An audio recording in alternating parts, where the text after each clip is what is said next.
So with that, I have the distinct pleasure of recognizing our first Trailblazer Award winner. We already got to see her on video, so it's no secret. But the person we're about to award oversees private brands, merchandising, marketing, and digital development efforts at a $13 billion company. Her promotion makes the first time that we've had a female leader that was president for Hy-Vee, which is amazing. So let's all welcome Donna Tweeten to the stand. Thank you, Donna.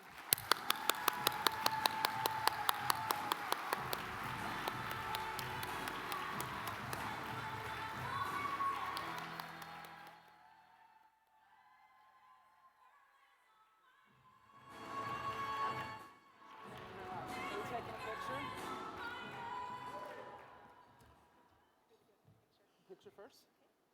Yeah. We'll do picture. Okay. Right here.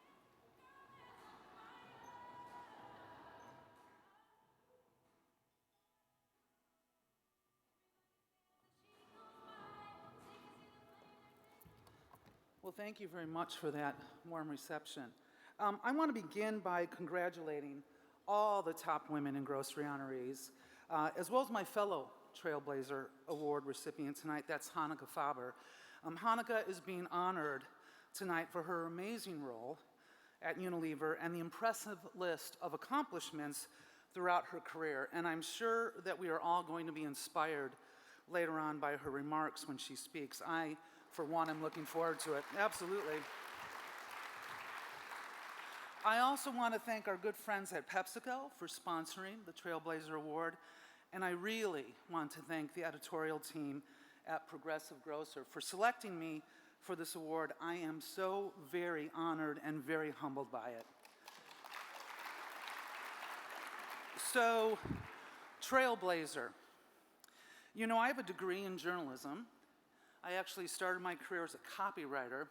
Plus, I am a huge OG Taylor Swift fan. Thank you. So, that's my way of telling you that words really matter to me. So the word trailblazer, that's a pretty big word to me. That meaning of that word is quite daunting. So much so that I really couldn't lean into it at first. I didn't feel worthy of being noted as one. I wrestled with the idea of it and how I even got here. So I started to reminisce, and I realized that my trailblazing actually started back in the late 60s. As a little girl, born and raised in Chicago, living my, thank you. Go Bears. Or not, I know. It actually started back in the late 60s as a little girl born and raised in Chicago, living my preschool, my elementary, my middle school, my high school, and my summer college years on a city block with 13 neighbor boys and no other girls. I don't know what was in the water of my neighborhood back then. I'm pretty sure there wasn't 2 X chromosomes. But that motley crew of 13 boys, and I say that as a term of endearment, taught me life lessons at such an early age, lessons that impacted me until my adult life and throughout my career. From them, I learned both good lessons and bad lessons that have stayed with me for decades. For example, I learned how to be tough, real tough. I learned to hold back tears in conflict and frustration. I learned that you better understand the game of football. You better be able to talk fluently about it with conviction and incessantly. I learned that jump rope and sidewalk chalk or even playing house was never an option, not when the majority wanted to play street hockey or 3-on-3 basketball at the playground or watch countless episodes of Star Trek. So, those young men, some of who I am still friends with to this day, over 50 years later, influenced me in such a significant way because they collectively, yet unknowingly, taught me that as a girl, I need to find my voice in order to get what I wanted, so that I could have the ability one day to influence and create opportunities to make change for the better, and not just feel like a secondary character in a chapter of Lord of the Flies. As a 5-year-old, a 10-year-old, a 15-year-old, and eventually a 21-year-old woman, I learned that I needed to provide my Sandlot contemporaries with the knowledge that I could too act as strong and as powerful as they did. I just needed to act on it, and it was okay that I acted on it differently, that I learned how to embrace how I could, dare I say, trailblaze differently than how maybe they would go about it. I eventually learned that I could create my own path, go about it in a way that a girl would, and eventually the way a woman would, and make no apologies for it. And I would also see the beauty in how others did the same. So when I think of trailblazers, I think of people like Michael Jordan. But more importantly, I think of Serena as the GOAT too. I think about the bravery and the trailblazing that Martin Luther King forged, and yet I equally admire the path of Shirley Chisholm. I always saw Ronald Reagan as a great communicator, but I realized I best listen to Gloria Steinem too. My list of trailblazers include astronauts, Supreme Court justices, presidential candidates, breakthrough scientists, Fortune 100 CEOs, all of which at one time had a woman who was the first woman to blaze a memorable trail. Now, my years of trailblazing were never at the level of Sally Ride's, or Sandra Day O'Connor's, or Victoria Woodhull's, or Madame Curie's, which again is why I struggled at first with the word trailblazer to describe my path. But my path was a journey nonetheless, and it still is. I'm often reminded with kind words by my colleagues about how I have broken some glass ceiling and how I helped pave a more ambitious and authentic path for them, and I am grateful and proud of that. You know, recently I watched a video of our trailblazer, Hanukkah, and she was noting that she was the first woman to run Unilever's operations in Europe, and how the company was more than 100 years old. And then I thought about the good fortune I had to be appointed the first female president of Hy-Vee, a company that's 95 years old. And when I reflected with pride for both myself and Hanukkah, I simultaneously thought, 100 years and 95 years. Good Lord, what took so long?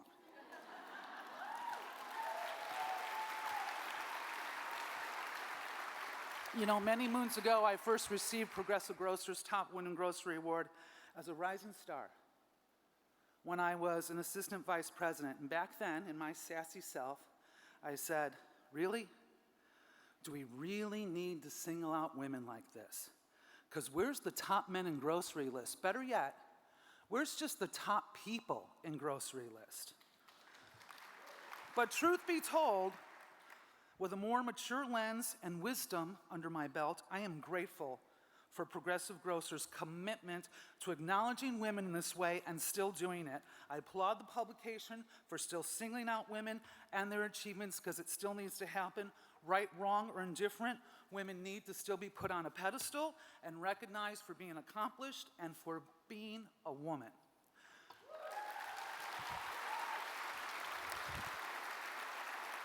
Now, truth be told, I do hope sooner rather than later there will be just a top people in grocery list. But until then, I gratefully embrace the noting of women in our industry. It's a wonderful reminder of how far our industry has come, and it is a necessary call out as to how far we still have to go.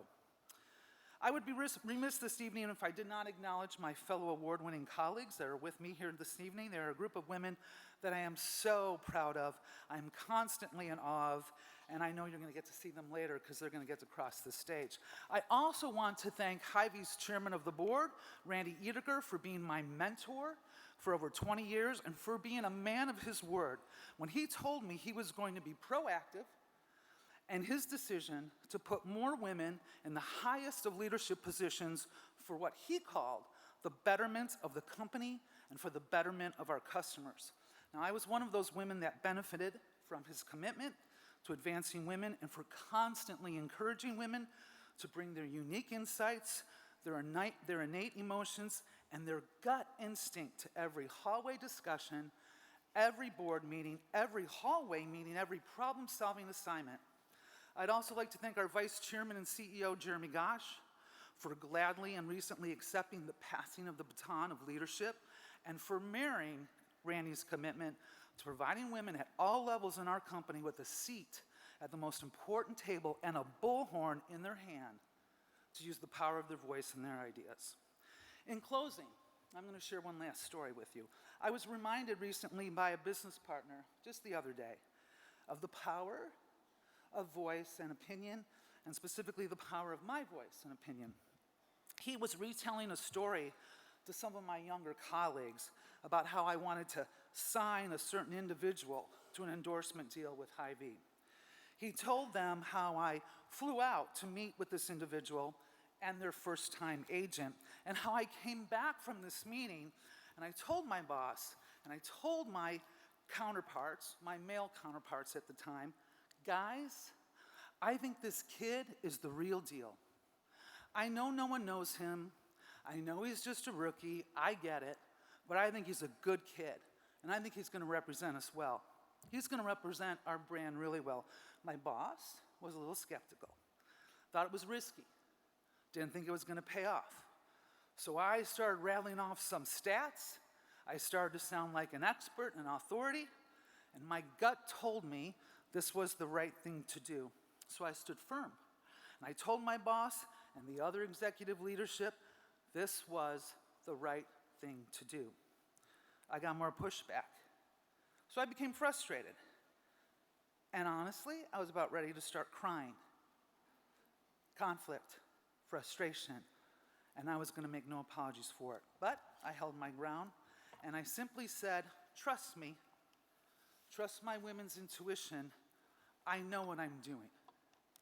That was 7 years ago, and Hy-Vee has enjoyed an endorsement deal and a partnership with a young man named Patrick Mahomes ever since.